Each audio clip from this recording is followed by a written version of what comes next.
In this guide, I will be showing you guys how to change your location on Spotify. Let's get started. First, launch your Spotify app. Once you're on the home page, click on the profile icon given at the top left. Head over to the option settings and privacy. Here you're gonna find different option, but you won't find the option to change your country.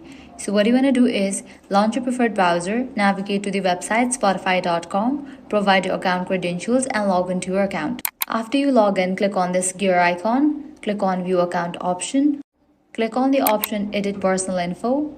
Now scrolling down, you're going to find this section of country or region. Click on this drop down and you might be able to update your country. However, in some cases, Spotify may restrict this option based on your current subscription or account settings, so the country field might not always be editable directly. If that happens, users often switch their location using a VPN set to the desired country before accessing Spotify again, which can help update the region during login or account refresh.